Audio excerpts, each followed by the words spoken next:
is day 10. So I am today, the feelings that I'm feeling, I really want to share. I did not record myself crying because I didn't want to be that person. I mean, it was raw and real, but it was, I guess, a personal moment. But overall, what happened was I have been watching the new TV show on Prime Video, Harlem. I said it in yesterday's video. The show is great, but there's one episode that really stood out to me. Spoiler alert if you haven't watched it, but basically the four characters that are the main characters talk about their experiences as Black women, Black women being the stereotype or stereotypical Black woman. So, and what we're considered or portrayed as the strong Black woman, the woman who is silenced, and specifically women of color, because, you know, we must apologize, or the Black woman or the woman in general who gives up something for someone else and truthfully doesn't follow their dreams. They were all dealing with those types of dilemmas in that episode, and thankfully they chose to not be so strong. They chose to show vulnerability. They chose to stand up for what they wanted and go after their dreams. And 4 to 5 years later in the show, it paid off. Pivoting paid off. So the irony and the timing of such a show that's centered around 4 Black women, for me, pivoting at a time in my life where I know that like things can get really scary, and I might feel some shakiness in my journey, but seeing 4 Black women start over on a TV show and what that represents for me, so monumental, so needed. I'm so thankful to Tracy Oliver for writing those stories and not getting rid of that story when she did. So I know she wrote it a while ago. I researched her. That's how into this show I was. I researched her last night. She is the creator, I think, the writer of Girls Trip, and that really gave her her big break. But she wrote Harlem before Girls Trip ever was a thing, and because of Girls Trip and its success, $100 million, she was able to come back eventually and bring Harlem, and it was accepted in this world. And of course, so many other things that people in the industry have done to be able to write Black stories. So needed, so valuable. I think I am gonna cry because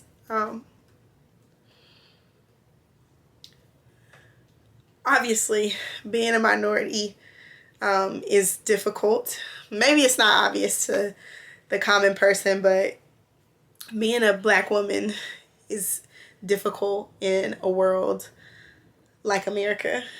Being a Black woman in higher education is not easy.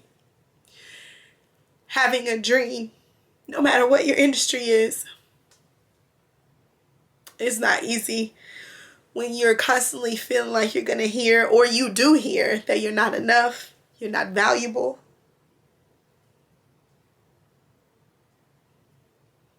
You're not needed. When you know, because you believe in yourself, how needed you really are, how valuable you really are, but constantly hearing and seeing and experiencing not being needed, that is challenging. So I'm not making this video to like cry on camera, but I am making the video to really, one, obviously show some vulnerability on my journey.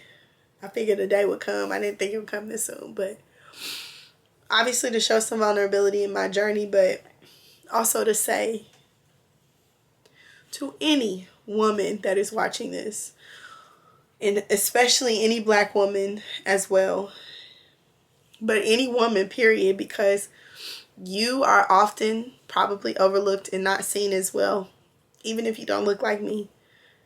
Yo, you're so needed. You're so valuable. And what you have to offer this world, your industry, your families, is so needed. It's so valuable.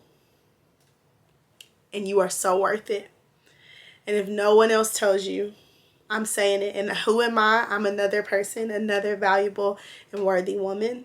So I hope that's enough. But even if it's not, you don't need me to tell you. Please, please believe that for yourself. Please believe that for yourself. Whatever it is you want to go for, whatever it is you want to do, I don't care what it is. When you make that decision, don't you dare look back. Don't look back. Don't think twice about it. Obviously, think twice in terms of preparing for it. But when you make that decision, know that you don't need anybody's approval because you know what you're doing. You know you're capable. You know you're worthy. And you know that you will win. And whatever winning looks like, be proud of what you do. Because there's going to be so many people on your journey and in your life that don't let you feel that. Don't remind you of that, even when you probably need it. And they're just, unfortunately, just not going to tell you. And so I just want to encourage you all that it gets tough, but we can do this. We can survive any change, any life change, unexpected or expected. We can be mothers and singers. We can be top executives and, best mom in the class. We can do all of those things. We can be great and wonderful wives and be awesome educators and financiers and lawyers. We can be all of those things. And I know that it's going to be a lot of times on your journey when you're told you're not. Don't listen to it. I am so thankful for the journey that I'm on. I'm not gonna say it's easy. I'm not gonna act like I'm not scared. But I'm gonna tell you what I am not. From this day forward, I want to promise and encourage myself to not look back. The same way I'm telling you not to do it, I'm going to try not to do it. I have big things planned for the next year of my life, the next season of my life. I have big goals and big dreams that I want to pursue. And it's time out for being scared. I don't want to be scared anymore. And I also y'all, it's something about seeing yourself accomplish something or get something that you feel like you've been overdue for, and being able to walk away from it because you know that you're worth more than that, because you know that your gift is worth more. I'm so valuable in my mind, in my mental health, in my creativity, in my gift to the world. Gifts, plural, because it's not just one. They are so valuable and so needed that who am I to stay complacent and stay where I am, knowing that I want more, that God wants more for me, that I'm capable of more, and I'm tired of being put into a box where I'm told that I'm supposed to act a certain way and behave a certain way and not offend people and scare people when my own being is offended, is scared, is, hurt, and no one acknowledges it. I don't want to be in that space anymore. I'm not saying my last job made me feel all of those things, but I have felt it in certain spaces everywhere I've worked. Being a Black girl that went to a big PWI, I have felt it in all of those spaces. The same way that I felt included in, my school, when I first went there, they were working on one of their strategic goals was to be more inclusive and promote diversity. And they were trying, and they were putting things in place, but that's always somebody's goal. And now, almost 10 years later, it's so funny how the world started to want to be more inclusive, because all of a sudden Black people started making noise. And so, and the noise hurt a little bit more. It was a little bit louder. Noise was always there, but all of a sudden it's a little bit louder. And so it's funny to me now. It's funny, ironic is a better word, because what would happen if you lived your own life like that? That's how I feel right now.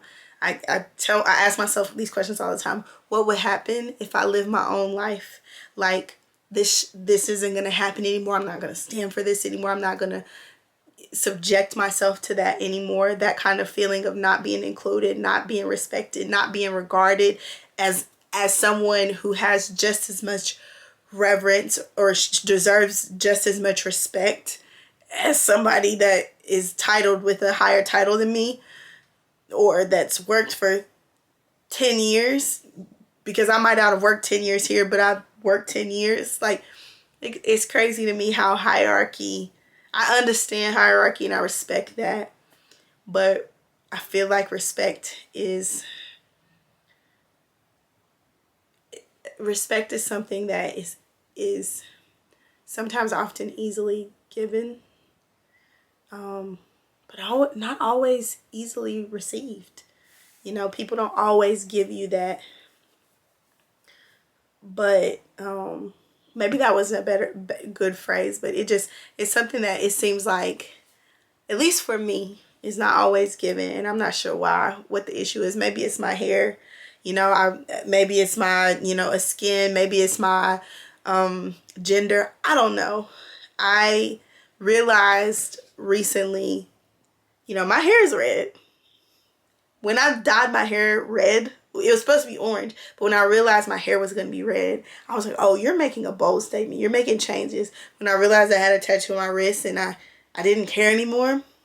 I've never done this. This is just recent because I was so worried about my professional appearance. Who decided that this wasn't professional? And then on top of that, I thought about the changes people make when they want to make a statement. Usually hair is the first thing, especially with women. Appearance in general. And this is so interesting, but like, I looked up when Janet Jackson dyed her hair red for the Velvet Rope album. She was in her early 30s. I want to say she was like 31 when the album came out. Like, she was making a statement with the Velvet Rope. She was adequately telling people, I'm a woman, I'm sexual, I'm beautiful, I am here. And so, what a statement, right? And I think it was one of her best-selling albums to date, if not the best. And it was such a pivotal moment in her journey to who she became. And I feel like, so many of the statements I made in the last 10 days even, pivotal to my future. So I want to encourage everybody watching this, but especially my women, if you're watching this, be encouraged, stay motivated, be proud of who you are, don't change who you are. You are worth something, you are valuable, you are needed, and we're waiting on you.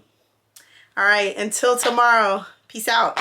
Got some good stuff coming this weekend. I'm excited to share. See y'all soon. Bye.